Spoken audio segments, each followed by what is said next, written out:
चलो बच्चों, अब अगली बात करते हैं। जैसे कि हमने कहा कि भाई वर्गमूल जो है, पिछली क्लास में पढ़ा हमने कि वर्गमूल निकालने का जो ये मेथड है, इसे याद रखेंगे। जब हम वर्गमूल निकालेंगे तो फिर से शुरू से स्टार्टिंग से इसको लागू करेंगे, तो फिर ये सारी बातें हमारा याद आ जाएंगी। इसका लिंक हो जाएगा हमारे माइंड में। ठीक, फिर इसे फाइनल कर लेंगे। ओके, चलिए आगे चलते हैं।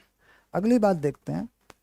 सम्मिश्र संख्याओं के जोड़ने या घटाने का ज्यामितीय निरूपण कैसा होगा। यानी अगर सम्मिश्र संख्याओं को निर्देशांकों पर लिख के, जैसा कि ज्यामिति बनाई थी पिछली क्लास में, जोड़ें या घटाएं तो किस तरीके से दिखाई देगा। शाबाश।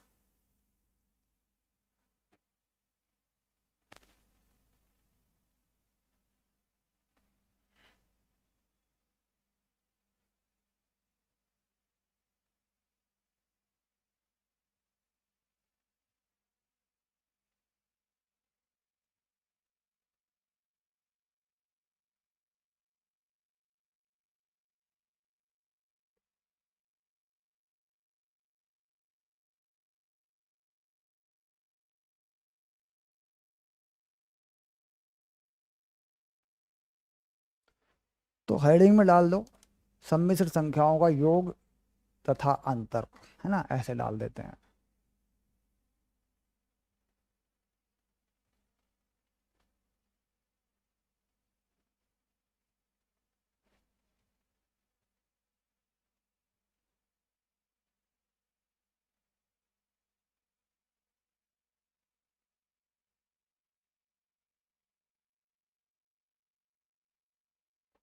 Addition and subtraction of complex number.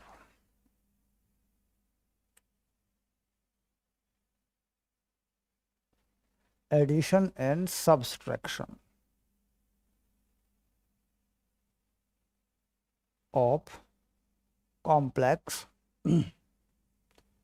Numbers. Okay, final. जहाँ तक जोड़ने की बात है, तो जोड़ने का नियम ये है या घटाने का नियम ये है कि भाई काल्पनिक हिस्सा वास्तविक में नहीं जोड़ा जा सकता, और वास्तविक हिस्सा काल्पनिक में नहीं जोड़ा जा सकता। तो जो भी जोड़ घटा होगा वास्तविक का वास्तविक के साथ, काल्पनिक का काल्पनिक के साथ होगा। तो अब लिख देते हैं, यदि Z1 A1 plus B1 iota Z2 A2 plus B2 iota, तो Z1 प्लस Z2 अगर जोड़ें तो वास्तविक वास्तविक में जुड़ेगा। तो ये हो जाएगा A1 प्लस A2, और काल्पनिक काल्पनिक में जुड़ेगा B1 प्लस B2 आयोटा। बस नई सम्मिश्र संख्या तैयार हो जाएगी। Z1 प्लस Z2 एक नई सम्मिश्र संख्या तैयार हो जाएगी। यहाँ पे उस नई सम्मिश्र संख्या को तुम Z लिख लो चाहे तो। Z हो गया Z1 प्लस Z2, ऐसा हो गया।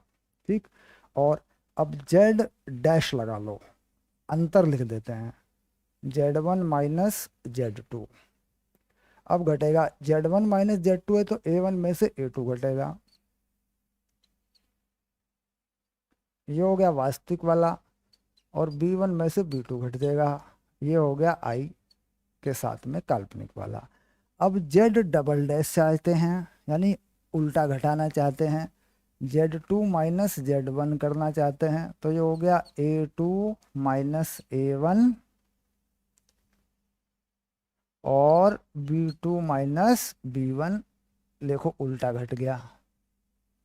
इसका मतलब Z2 minus Z1 Z1 minus Z2 नहीं है। हाँ, परिमाण में बराबर हैं। अगर देखें परिमाण में बराबर हैं, तो एक बात समझ में आ रही होगी।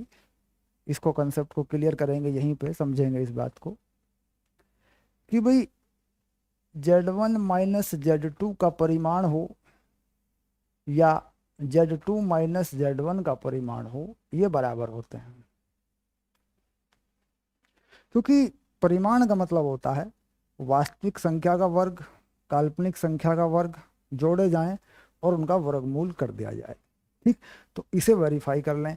अब मान लीजिए Z1 माइनस Z2 का परिमाण कर रहा हूँ, तो कितना लिखूंगा यहाँ पे, A1 माइनस A2 का वर्ग प्लस B1 माइनस B2 का वर्ग। अब देखो ये जो चीज़ है ये Z1 माइनस Z2 का परिमाण है। अब दूसरी तरफ Z2 माइनस Z1 है, तो A2 माइनस A1 का परिमाण प्लस B2 माइनस B1 का परिमाण। तो क्या हुआ, परिमाण पे कोई फर्क थोड़ी पड़ा भाई। A1 माइनस A2 का जो वर्ग होगा वही A2 माइनस A1 का भी वर्ग होगा। अब आप ये कहें कि साहब 5 माइनस 3 का वर्ग बराबर होगा 3 माइनस 5 के वर्ग के। बात बिल्कुल सही है, ये 2 का वर्ग है, ये माइनस 2 का वर्ग है, ये भी 4 है, ये भी 4 है।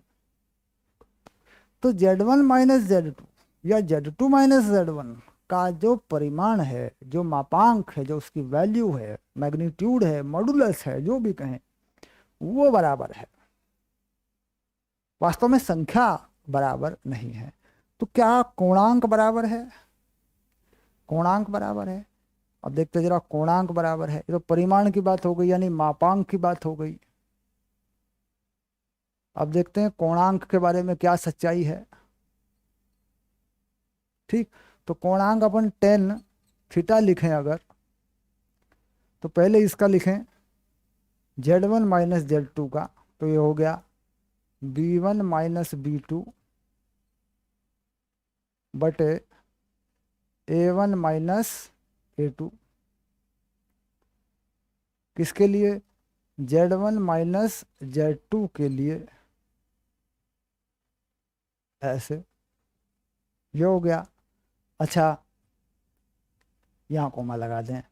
अब दूसरे वाली चीज में लिखें tan theta dash, tan theta dash बना दें इसको दूसरे वाले के लिए, तो ये हो गया B2 minus B1 A2 minus A1। ऐसे, तो ये किसके लिए हो गया? ये Z2 माइनस Z1 के लिए हो गया।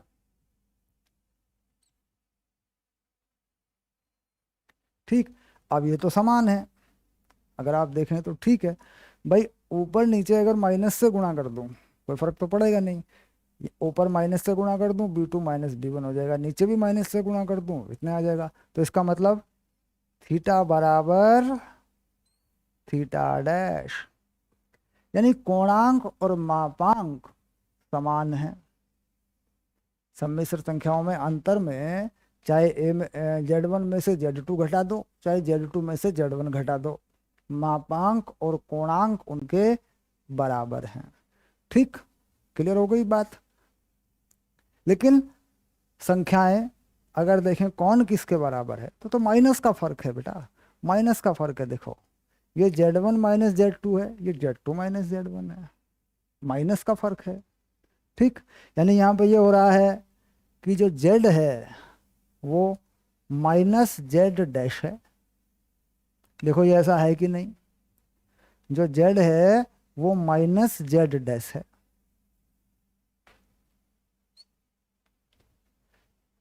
तो इसका मतलब क्या हो रहा है कि भाई Z का कोणांक वही है, मापांक वही है, लेकिन एक संख्या दूसरी के बराबर नहीं है, बल्कि उल्टी है, माइनस में है।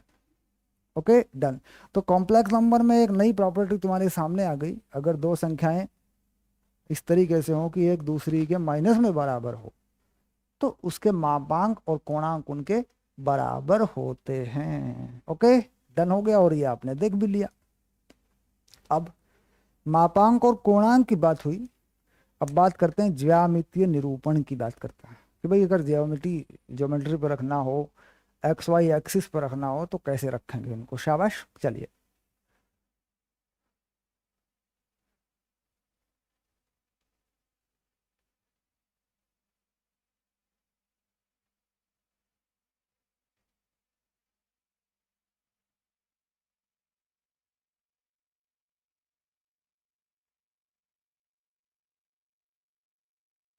योग तथा अंतर का ज्यामितीय निरूपण।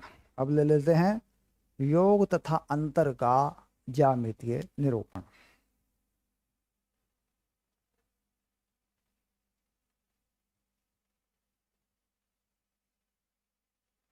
योग, ये बारीक चल रहा है थोड़ा सा, आई विल चेंज इट। ये लेते हैं दूसरे वाला।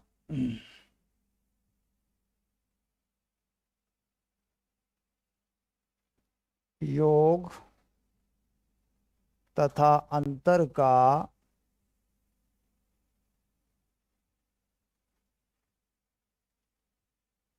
ज्यामितीय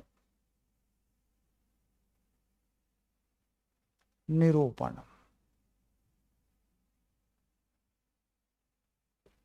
तो क्या करें, एक्स वाई बनाएं, वास्तविक काल्पनिक बनाएं, और इन दोनों को ही रख लें आप, इन्हीं दोनों को रख लें। ये हमने मान रखे हैं, इन्हीं के हिसाब से देख लेते हैं। तो क्या करें, थोड़ा सा बड़ा करके बनाना पड़ेगा इस चित्र को, इस चित्र को थोड़ा सा बड़ा करके बनाओ ऐसे। ये देखो, ये हो गया एक्स और ये हो गया वाई। तो हम जान रहे हैं कि वाई पे रखेंगे काल्पनिक और एक्स पे रखेंगे वास्तविक। ठीक। तो पहली जो संख्या है A1 और B1 के हिसाब से है। तो यहाँ पर कुछ क्या करें, इस पहली संख्या को यहाँ जोड़ें और यहाँ पर कोई लंबाई x पे काटें, इसको कहें कि ये A1 है ऐसे। और B1 बनाएं, यहाँ पर कोई B1 बना लें इस तरीके से। यहाँ तक की जो ये चीज़ है इसे बना लें B1। ये सीख चुके हैं, पहले बना चुके हैं, तो ये B1 हो गया। तो ये जो पॉइंट है, ये जो बिंदु है, ये यहाँ तक Z1 बन जाएगा। ठीक, यहाँ तक ये Z1 तैयार हो गया। तो इसको Z1 रिप्रेजेंट कर दें, इसको ये देखो, ये हो गया Z1। अब जब Z2 जोड़ेंगे तो ये इसका सर, ये इसका पैर है, ये इसका सर है, तो सर पे जोड़ेंगे। तो यानी जब जोड़ेंगे Z2 तो यहाँ इसके सर पे जोड़ेंगे, जैसे सदिश राशियों को जोड़ते हैं, हेड टू टेल। ठीक, हेड टू टेल जोड़ते हैं। ठीक, सर आया, फिर उसकी पूंछ, उसका सर, उसकी पूंछ, ऐसे जोड़ते हैं। तो तीर का निशान लगाने का मतलब भी यही है। वास्तव में ये कोई सदिश राशि नहीं है, ये बात हम कई बार कर चुके हैं। ये बस एक तरीका है, एक गणितीय विधि है। चलिए अब आगे देखते हैं दूसरी राशि। दूसरी राशि क्या है, A2B2। ओके, शाबाश। अब इसको यहाँ जोड़ना है, हमें यहाँ से शुरू करके जोड़ना है। यानी इसके लिए मूल बिंदु कहाँ पे होगा, इसके लिए मूल बिंदु यहाँ पे होगा, जहाँ पे ये जुड़ेगी ऐसे, जहाँ पे जुड़ेगी इसके लिए शुरुआत यहीं से होगी।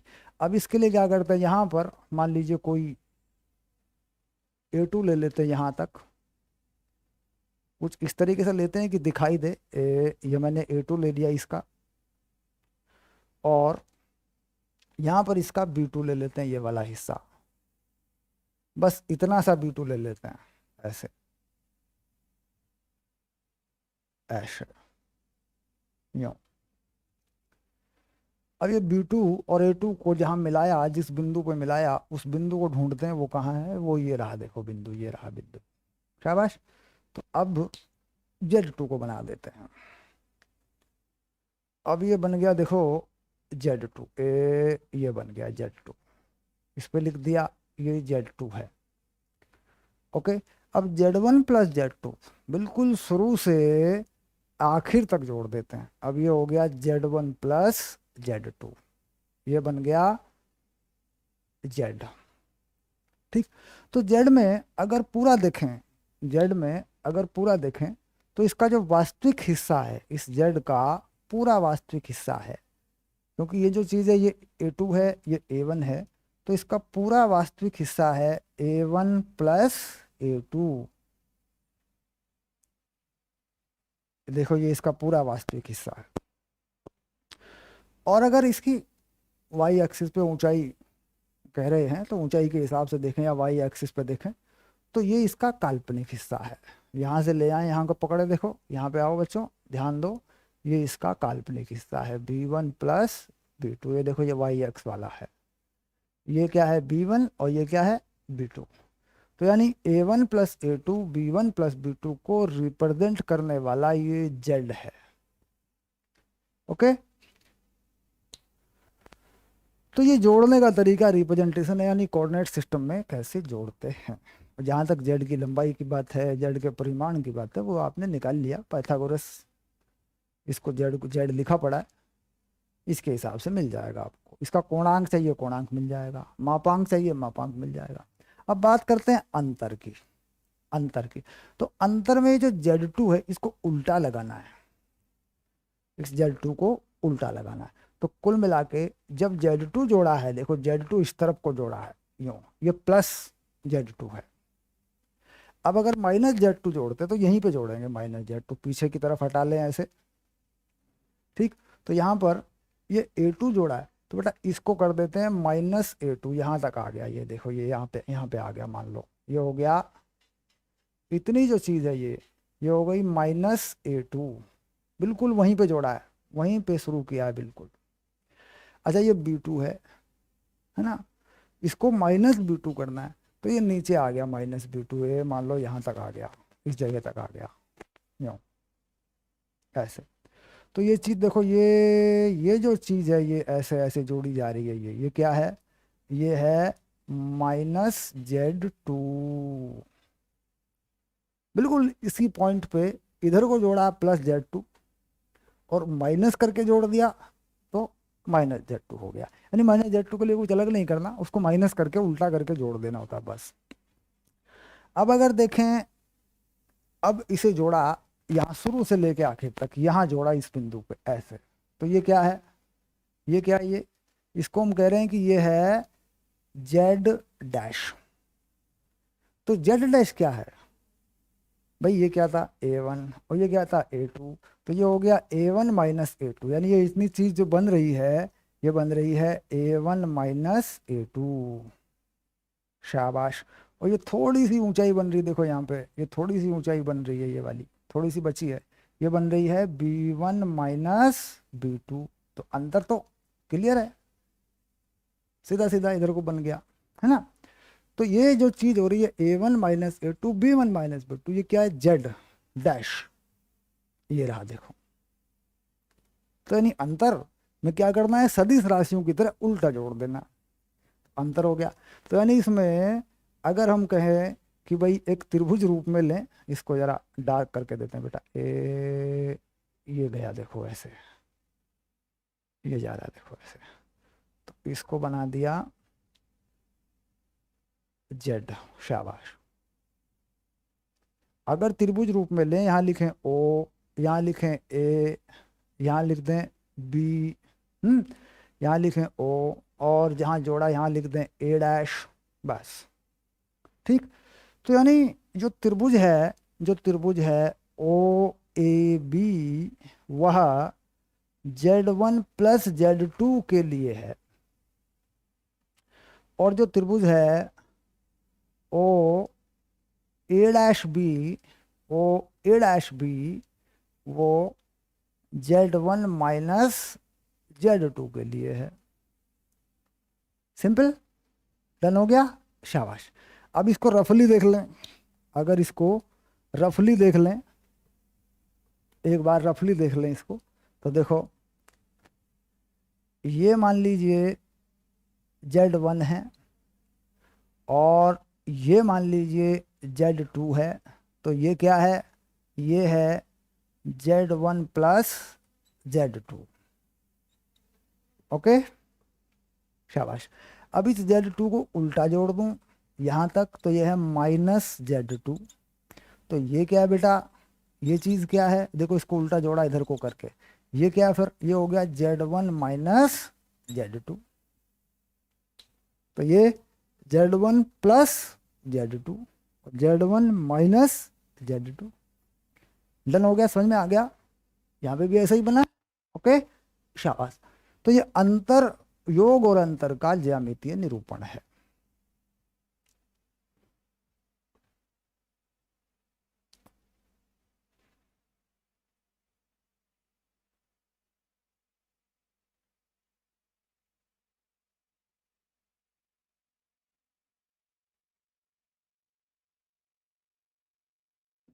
अब यहाँ पे छोटी सी बात है जो आपको प्रूव करनी है, सिद्ध करनी है, बताना है, दिखाना है। ठीक, शाबाश, चलिए।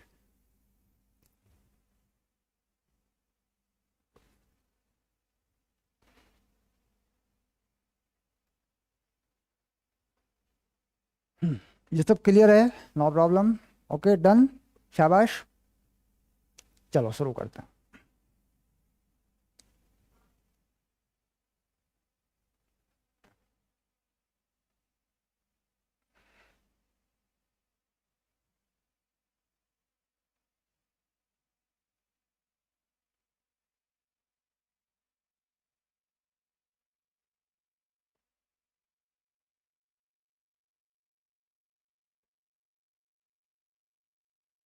एक छोटा सा सवाल,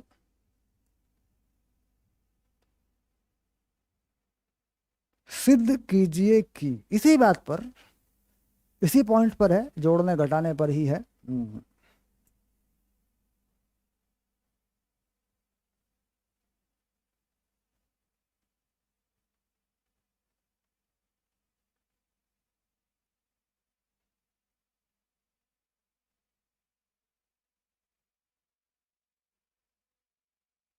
सिद्ध कीजिए कि Z1 प्लस Z2 का मापांक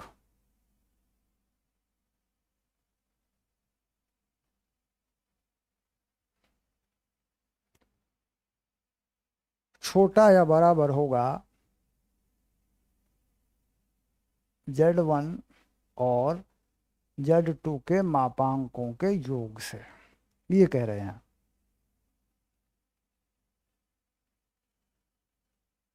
ऐसे ये कह रहे हैं, इसको सिद्ध करके बताओ आप।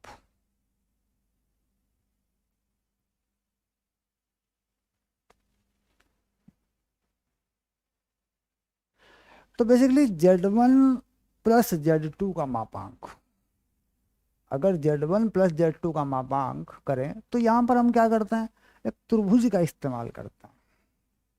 त्रिभुज में एक भुजा पर Z1 प्लस Z2 का मापांक होता है, एक भुजा पर Z1 होता है, एक भुजा पर Z2 होता है। ठीक, तो ज्यामितीय रूप में निरूपित करने पर तो क्या लिख देते हैं, ज्यामितीय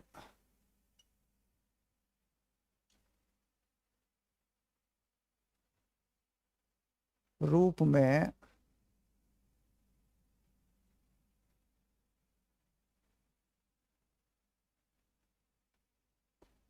निरूपित करने पर, बस। तो यहाँ पर क्या करते हैं, सबसे पहले जोड़ते हैं Z1 को। ये देखो, ये Z1 जोड़ दिया मैंने, Z1 का मापांक। इसके बाद Z2 जोड़ा इसमें, तो मैंने ये Z2 जोड़ दिया इसमें। ये देखो यहाँ लिख दिया Z2 का मापांक। ठीक, अब परिणामी जोड़ा, रिजल्टेंट जोड़ा, ये देखो ये जोड़ा परिणामी, ये है Z1 प्लस Z2 का मापांक। तो अब बात समझ में आ रही है कि भाई कोई भी त्रिभुज तभी बनता है, कोई भी त्रिभुज तभी बनता है जब इन दोनों का योग बड़ा हो तीसरी भुजा से। तो हम लिख रहे हैं ए बी सी, तो हम लिख देंगे त्रिभुज ए बी सी में, ठीक, A B plus B C बड़ी या बराबर हो ए सी के, ये जरूरी है। ठीक, इसे कह रहे हैं त्रिभुज निर्माण की अनिवार्य शर्त, ये त्रिभुज निर्माण की अनिवार्य शर्त है। बस, सिद्ध हो गया, और कुछ नहीं दिखना। हम जानते हैं कि भाई किसी भी त्रिभुज में दो भुजाओं का योग तीसरे वाली से बड़ा या बराबर हो। ठीक, बराबर हो सकता है तो त्रिभुज बनेगा ही नहीं, लेकिन हाँ यहाँ पर वो चीज़ काम कर देगी, त्रिभुज भले ही ना बने, क्योंकि दो सम्मिश्र संख्याओं को अगर एक के आगे पीछे जोड़े हैं तो बराबर हो जाती हैं वो। ठीक, यानी ये बड़ा नहीं हो सकता, सीधी सी बात है, ये बड़ा AC बड़ा नहीं हो सकता, इनको अलग अलग जोड़ें तो ये बड़ा होगा।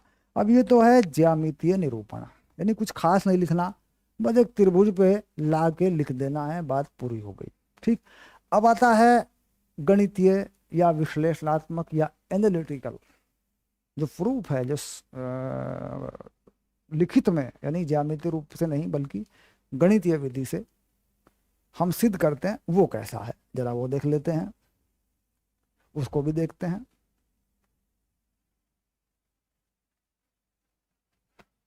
तो ज्यामितीय निरूपण हटा लेते हैं और जरा गणितीय रूप में देखते हैं। यहां पे देखते हैं Z1 प्लस Z2 का मापांक, इस चीज को जो का तो लिख देते हैं। देखो Z1 प्लस Z2 का मापांक है A1 प्लस A2 का वर्ग प्लस B1 प्लस B2 का वर्ग का वर्गमूल।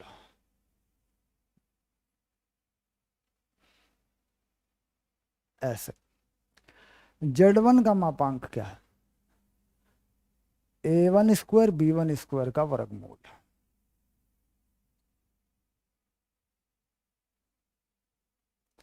ये लो प्लस, और ये A2 square plus B2 square का वर्गमूल। ऐसे यही लिखा है। अगर मैं गणितीय बात करूं, विश्लेषणात्मक विधि जिसे मैं कहता हूं, विश्लेषण के आधार पर, गणितीय विश्लेषण के आधार पर, मान रखने पर, ज्यामितीय विधि से देख लिया भाई त्रिभुज में ऐसा होता ही है ना। अब गणितीय रूप में देखें तो अगर मैं ऐसा कर दूं तो यहां से मुझे कुछ साफ साफ पता नहीं चल पा रहा है, यहां से मुझे कुछ साफ साफ पता नहीं चल पा रहा है। मैं क्या कर रहा हूं, दोनों पक्षों का वर्ग करने पर, दोनों पक्षों का वर्ग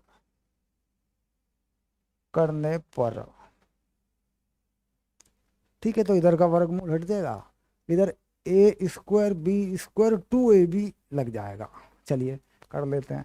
तो ये हो गया A1 प्लस A2 का वर्ग प्लस B1 प्लस B2 का वर्ग, वर्गमूल हट गया, और ऐसे यूं। ठीक, इसका वर्ग खोल दो, इसका पूरा वर्ग कर दो, तो ये हो गया A1 plus square plus B1 square और A2 square plus B2 square और प्लस 2, वर्गमूल में आ जाएंगे दोनों अंदर, ऐसे A1 square plus B1 square A2 square plus B2 square. कुछ ऐसी कहानी बन के आई, यानी A square plus B square plus 2AB, पूर्ण वर्ग का जो सूत्र होता है, A square plus B square plus 2AB, इस पे लगेगा और इसका वर्गमूल हट जाएगा। अब जब इस स्क्वायर को खोलूंगा मैं तो दोनों तरफ कुछ पद समान आएंगे, देखो जरा करके, ये सब कट जाएंगे चारों पद। तो ये हो गया A1 square plus A2 square plus 2A1 A2, ये हो जाएगा B1 square plus B2 square plus 2B1 B2, ऐसा हो गया। देखो ये तो, और बराबर में यही है, बराबर में तो ये सेम चीज है। तो अब यहाँ पे कुछ बड़ा ना लिखें, इनको काट के देखें,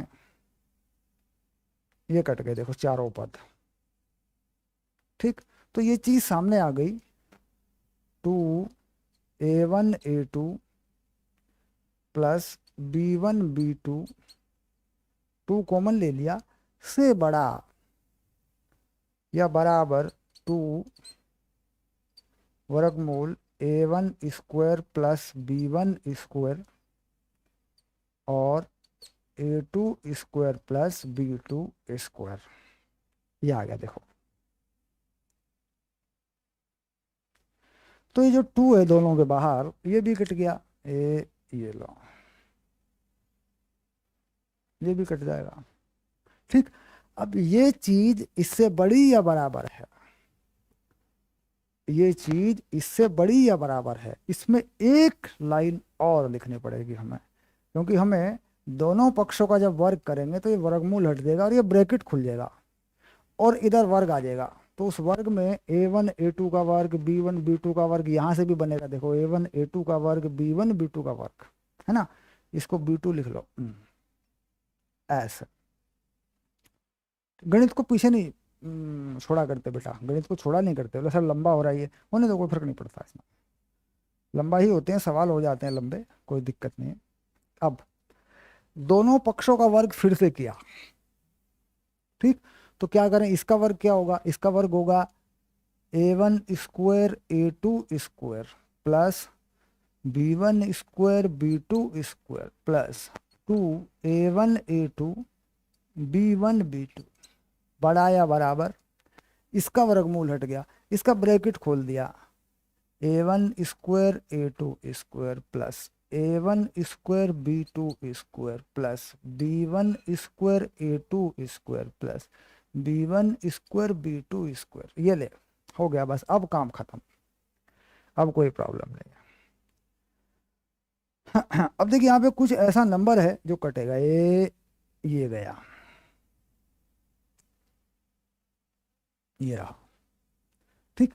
अब यहाँ पे देख क्या आया, 2a1 a2 b1 b2 बस, और ये आया a1 b2 का स्क्वायर प्लस b1 a2 का स्क्वायर, ये चीज आ गई, ठीक। अब a1 a2 b1 b2 को गुणा करें, उससे बड़ा या बराबर होना चाहिए ये वाली चीज। अब अगर देखें कि पूर्ण वर्ग बनाना है, मान लीजिए पूर्ण वर्ग बनाना, इसको देखें भाई, ये पूर्ण वर्ग में पड़ी हुई चीज है, क्योंकि इसमें इसका स्क्वायर भी है, इसका स्क्वायर भी है, तो हम ये चीज जोड़ लें या घटा लें, ये चीज जोड़ लें या घटा लें, तो बेटा इस चीज को उधर ले जा, यहाँ क्या बचेगा 0, तो ये हो गया 0, बड़ा होगा 0 से a1 b2 minus b1 a2 का पूर्ण वर्ग, ये देख, क्योंकि ये जो a1 b2 b1 a2 ये तो इन दोनों की गुणा ही है, इसको मान लूं क्या एक्स स्क्वायर, इसको वाई स्क्वायर, तो माइनस 2xy, तो 2xy तो है यहाँ पे, देख a1 b2 a2 b1 है, 2xy है, इस चीज को यहां से उठा के बेटा और यहां लिख ले 2a1 a2 b1 b2, तो देख ये पूर्ण वर्ग है कि नहीं, a1 b2 plus b2 a1 का मतलब minus b2 a1 a1 b2 minus b1 a2 का ये पूर्ण वर्ग है कि नहीं, तो किसी का भी पूर्ण वर्ग हर हाल में 0 या 0 से बड़ा होता है कि नहीं, क्या कोई पूर्ण वर्ग माइनस में जा सकता है, नेगेटिव हो सकता है, नहीं हो सकता है, तो इसका मतलब यहां पे आके ये सिद्ध हुआ, यहां पे आके ये सिद्ध हुआ। तो जब परिणाम मिलता है तब खुशी होती है, जब परिणाम मिलता है तब खुशी होती है। तो देख बात स्पष्ट हो गई कि भाई कोई भी पूर्ण वर्ग माइनस में नहीं हो सकता, वो या तो वो 0 ही होगा उसका मान, या वो 0 से बड़ा होगा, देखिए निकल के आ गया, शाबाश, डन हो गया, ओके।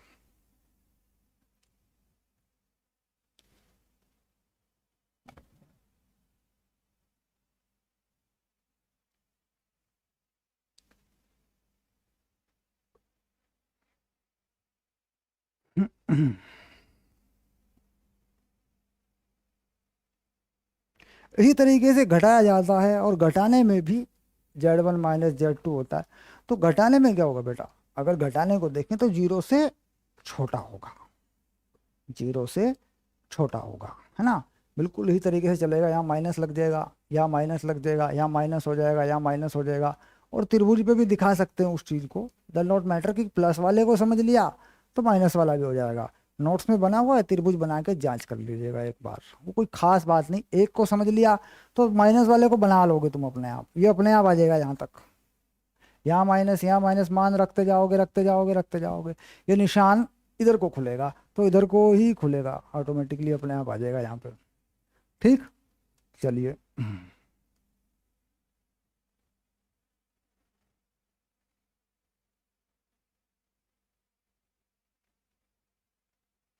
अब आए योग के विषय में गुण।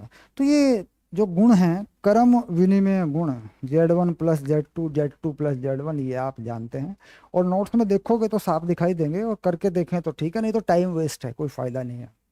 साहचर्य का नियम है Z2 प्लस Z3, तो Z2 Z1 प्लस Z3, है ना।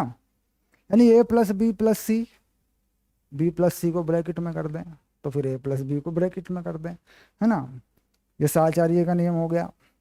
तत्समक अवयवों का अस्तित्व है ना। तत्समक यानी आइडेंटिटी फंक्शन का अस्तित्व है, तो मतलब जीरो जोड़ें अगर तो जीरो का कोई प्रभाव इस पर नहीं आ रहा है, अगर जीरो जोड़ें जीरो का प्रभाव नहीं आ रहा है इस पर, जीरो किसी में जोड़ दें क्योंकि संख्या है एक, अगर किसी संख्या में जीरो जोड़ दोगे तो कोई फर्क नहीं पड़ेगा।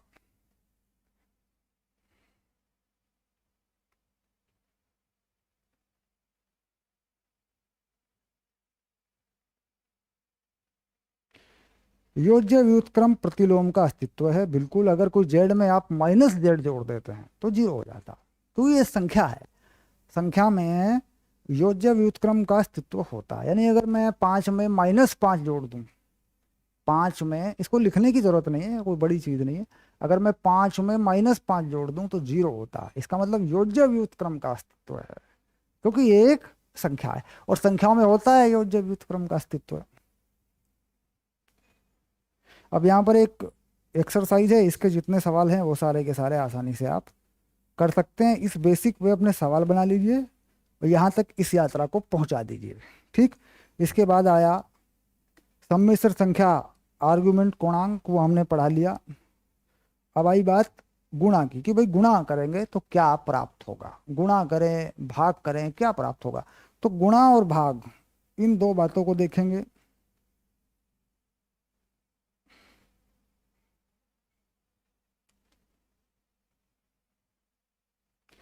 गुणा से क्या क्या फायदे मिल सकते हैं ये देखेंगे, वर्गमूल निकालने का क्या तरीका है ये देखेंगे, बस सिंपल हो जाएगा। यानी बेसिक जो हमारा आने वाले 2-3 लेक्चर में हमारा बेसिक कंप्लीट हो जाएगा, उसके बाद उठा के अपनी एनसीईआरटी पे पहुंच जाएंगे। ठीक है, चलिए शाबाश, मिलते हैं अगली क्लास में बच्चों। कुल मिला के जो बेसिक है इस चैप्टर का, बहुत बड़ा नहीं है, 6 या 7 लेक्चर में अच्छे से हो जाएगा। हार्ड लेवल कब अटेन करेंगे, मुश्किल कब अटेन करेंगे, अभी तो ABCD है, मुश्किल लेवल कब अटेन करेंगे वो मैं आपको बता देता हूँ, उसका डिक्लेरेशन दे देता हूँ कि ये सिस्टम चलेगा कैसे। हालांकि मैं ऐसी कई वीडियो में कई तरीकों से डालूंगा इसको, अगर आप इस वीडियो में इसको देख रहे हैं तो समझ लीजिए थोड़ा सा कि क्या व्यवस्था है कोर्स के अंदर, कोर्स किस तरीके से चल रहा है वो आप देखिए।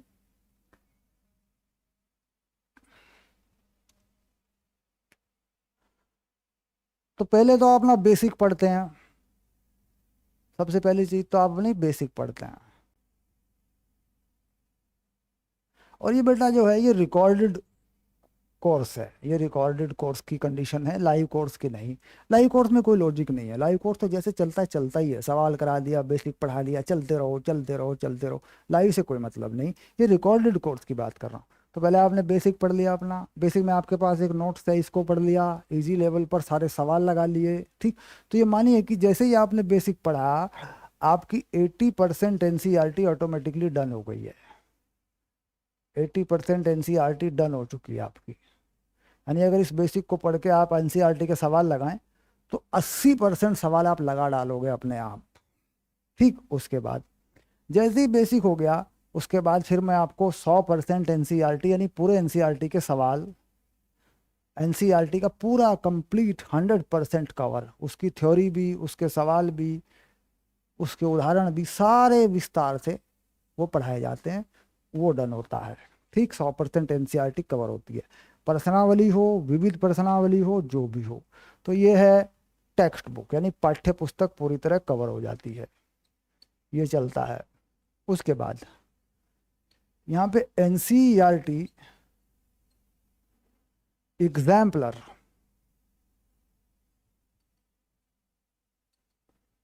ये भी 100% आपके कोर्स में है बेटा।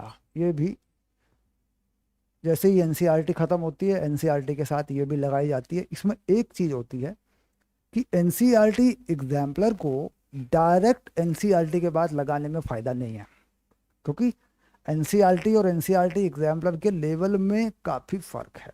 तो इस एनसीईआरटी एग्जाम्पलर को अगर मैंने लगा भी दिया है एनसीईआरटी के बाद, तो मैं एनसीईआरटी के बाद ही लगाऊंगा बेटा इसको, ठीक। तो इसको मान लो ज़्यादा नहीं भी पढ़ रहे हैं अभी, इससे कोई फ़र्क नहीं पड़ेगा।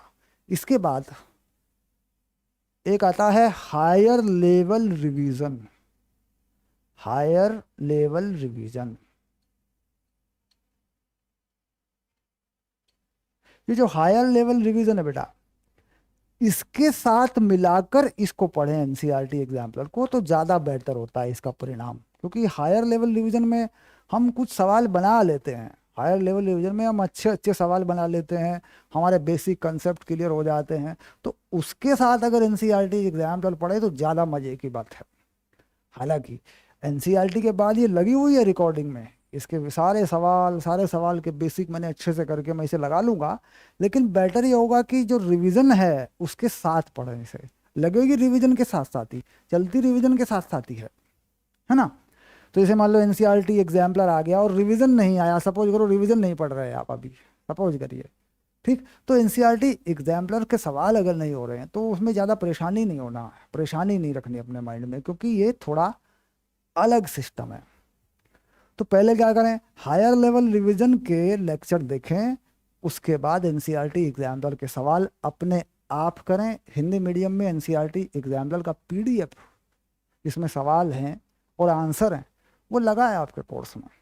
अब इस पूरे प्रोसेस में नोट्स कहाँ हैं, असाइनमेंट कहाँ है बेटा। जो हायर लेवल रिवीजन है, ये जो हायर लेवल रिवीजन है, इसके साथ है वो नोट्स जिसमें कुछ सवाल हैं, कुछ हल हैं।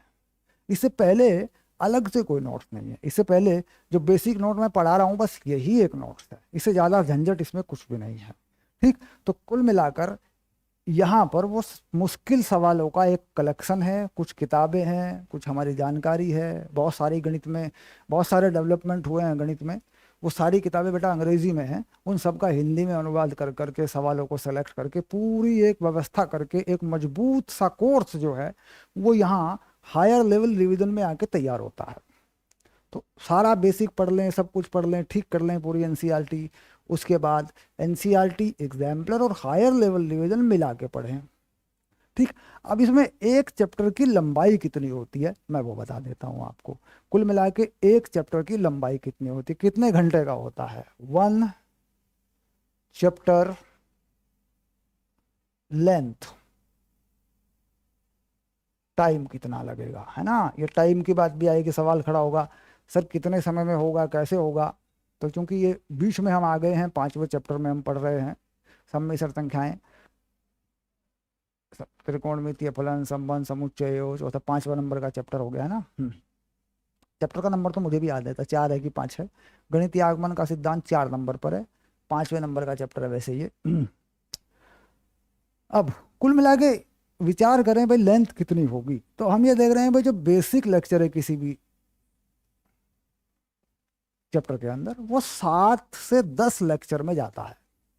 यानी इसका अगर देखें ये जाता है 7 से 10 लेक्चर के अंदर, और एक लेक्चर का टाइम आप जानते हैं 40 मिनट, 45 मिनट, मैक्सिमम 1 घंटा 30 मिनट, यानी औसत 40 मिनट का टाइम होता है, इतने लेक्चर में जाता है। और अगर इसको घंटों में उतार लें बेटा तो ये कितना हो जाएगा, मतलब 40-45 मिनट का एक लेक्चर है। और अगर हम इसको मैक्सिमम देखें 10 लेक्चर हैं तो 400 मिनट हो गए, 8 घंटे हो गए। तो कुल मिला के 6 से 8 घंटे, 5 से 8 घंटे ये मान लें मिनिमम कितना, 5 से 8 घंटे ये हो गया बेटा, ये बेसिक है। अब बात करते हैं एनसीईआरटी की। तो एनसीईआरटी राउंड अप करें, विश्लेषण करें, ठीक। तो लगभग इतने ही लेक्चर एनसीईआरटी में जाते हैं। एक अक्सर मतलब एक चैप्टर में 4 या 5 एक्सरसाइज होती हैं, तो लगभग इतने ही एनसीईआरटी में जाते हैं पूरी तरह। तो सेम जाता है, एनसीईआरटी में भी लगभग इतना ही जाता है, 7 से 10 लेक्चर ही जाता है, और 5 से 10 8 घंटे ही जाता है। ठीक, कोई चैप्टर छोटा है 5 घंटे में हो रहा है, कोई 4 घंटे में हो रहा है, बड़ा है तो ज़्यादा भी जाता है, क्योंकि सवाल कुछ कुछ चैप्टर में बड़े हैं, पर ऐसे कम चैप्टर हैं, ज़्यादातर चैप्टर छोटे ही हैं, लगभग 5 घंटे में ही ये चला जाता है, कोई दिक्कत नहीं। अब आया एनसीईआरटी एग्जाम्पलर। एनसीईआरटी एग्जाम्पलर एक चैप्टर में 40-50 सवाल होते हैं, वो 2 लेक्चर में जाती है, बस 2 लेक्चर में वो हो जाती है। तो यहाँ पर यहाँ 1-1 घंटे के 2 लेक्चर हैं, तो ये लगभग 2 घंटे में जाती है औसत, इसमें कोई ज़्यादा झंझट नहीं है, ये 2 लेक्चर होते हैं बस, 2 लेक्चर में आ जाता है लाइन पे मामला। तो ये बेसिक जो कोर्स है, इसमें एक चैप्टर देखे 5 5 10 और 2 12, तो ये 12 से 8 और 8 16 और 2 18, यानी 12 से 16 घंटे में एक चैप्टर जाता है ये वाला। अब 12 में 13 घंटे हो जाए, यानी वही फिजिक्स की तरह, फिजिक्स का भी एक चैप्टर इतने ही टाइम में जाता है, और मैथ का भी एक चैप्टर इतने टाइम में आता है, अगर सारी चीज़ों को अच्छे से लेते हैं तो। ठीक, नंबर ऑफ लेक्चर कितने जाते हैं, तो देखिए 7 और 7 14 और 2 16, और 10 और 10 20 और 2 22, यानी 15 से 20 के बीच में लेक्चर होते हैं इसके अंदर। अब ये बात आ गई भाई, ये बेसिक कोर्स है, ये 12 से 16 घंटे में जाता है लगभग। अब हमारे पास चैप्टर कितने हैं, तो मेनली हमारे पास अगर देखा जाए तो 15 चैप्टर हैं, मेन चैप्टर 15 चैप्टर हैं, जिनमें कुछ छोटे भी हैं कुछ बड़े भी हैं। जैसे अभी गणितीय आगमन का सिद्धांत पढ़े हैं, तो छोटा सा चैप्टर है, कोई बड़ा चैप्टर नहीं है। ठीक, उसका बेसिक भी 2-3 लेक्चर में हो जाएगा, उसकी एनसीईआरटी भी 2-3 लेक्चर में हो जाएगी, उसका एनसीईआरटी एग्जाम्पलर भी 1 लेक्चर में हो जाएगा, तो सारा ही चैप्टर 5 घंटे 6 घंटे में हो जाएगा। कुल मिलाकर इस तरह का मामला भी है, कोई बहुत बड़े सारे चैप्टर नहीं हैं। उसके बाद अब बात आते हैं हायर लेवल रिवीजन की। बेटा ये अनलिमिटेड है, ये अनलिमिटेड है, इसका कोई टाइम नहीं है, ये कितने टाइम में क्या होता है इसका कुछ पता नहीं है, ये अनलिमिटेड है। ये डिपेंड करता है कि आप कितना अटेम्प्ट कर रहे हैं, कितना इसमें से पढ़ेंगे, वो आपकी कोशिश पर है। क्योंकि यहाँ पर क्या है कि गणित का ह्यूज सिस्टम है, और ये जो अनलिमिटेड है, ये दरअसल ये कंपटीशन पर्पज का मामला हायर लेवल पर है, अनलिमिटेड है ना। देखो हिंदी लिख रहा हूँ तो अंग्रेजी में अनलिमिटेड, मतलब कुछ पता नहीं इसका, इसके बारे में कुछ भी नहीं कह सकते आप, step by step higher level तक जाना है। औसत जो लेक्चर हैं, हम कहें भाई एवरेज कितने लेक्चर हैं एक चैप्टर में, अगर हम औसत बात करें, औसत तो मान के चलते हैं कि 5 घंटे का 5 घंटे प्रति अध्याय प्रति चैप्टर, ये है आपका लगभग डन 5 घंटे का। अब यहाँ सवाल ये उठता है कि साहब हम इसको करें, तो ये तो बिल्कुल सिंपल चीज़ है बेटा, 5 घंटे का है, और अगर देखें 80 घंटे में सारा ही खत्म हो जाएगा। अगर आप गणित पर फोकस कर लें कुछ दिनों के लिए, कोर्स पूरा करने के लिए आप गणित पर फोकस कर लें 15-20 दिन के लिए, तो सारा ही देख लो, इसमें क्या है, जितने सवाल लगे हैं वो सारे इसके हल कर लो, जितने मैंने वीडियो लेक्चर में करवा दिए वो सारे ही कर लो, गणित को चमका लो। तो ये तो अलग चीज़ है। ठीक, ये लेवल डेवलप करने का तरीका है, बेसिक बात ये है। हमारे पास कितने चैप्टर हैं, हमारे पास चैप्टर हैं 15, और हम कह रहे हैं भाई 12 घंटे में औसत एक चैप्टर आ रहा है, तो कुल कितना हो गया 180 घंटे। 180 घंटे का कंप्लीट कोर्स है बेटा, कंप्लीट कोर्स, सारी चीज़ें हैं, बेसिक है, सवाल है, एनसीईआरटी है, प्रॉपर है। यानी ये जो कोर्स है, अगर हम इसे बोर्ड लेवल पर देखें, अगर बोर्ड लेवल पे देखें तो बेटा ये पूरा 100 में से 100 नंबर देने वाला है, 100% है। ठीक, अब जहाँ तक इसकी बात है अनलिमिटेड की, ठीक, तो इसके साथ अगर इसे मिला दोगे तो तुम्हारा जेई का, जेई मेन हो, जेई एडवांस हो, किसी स्टेट का हो, कुछ भी हो, ऐसा कलेक्शन मैंने बनाया है या मैं बना रहा हूँ उन चीज़ों को, कहीं भी कोई कमी महसूस नहीं होगी आपको। अब बेफिक्र होकर कर दीजिए, कोई भी सवाल आए प्रैक्टिस करिए, पेपर दे दीजिए जाके आप। ओके, तो ये उस चीज़ के लिए है। अब 180 घंटे कम करें थोड़ा, तो कितना, थोड़ा कम करें कुछ एनसीईआरटी के सवाल मान लीजिए आपने खुद बना लिए, कुछ हमारे देख लिए, कोई नहीं हुआ तो आपने चेक कर लिया, है ना, वो सारी चीज़ें। तो ये हो गया 150 घंटे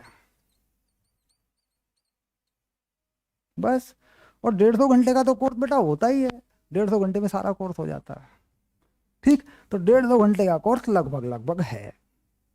ओके, सारा ही वीडियो देखेंगे तो 180 घंटे का है, और थोड़ा थोड़ा थोड़ा तो 150 घंटे का है। Okay done. तो अगली क्लास में मिलते हैं, सम्मिश्र संख्याओं का अगला लेक्चर लेते हैं। ओके बाय, शाबाश।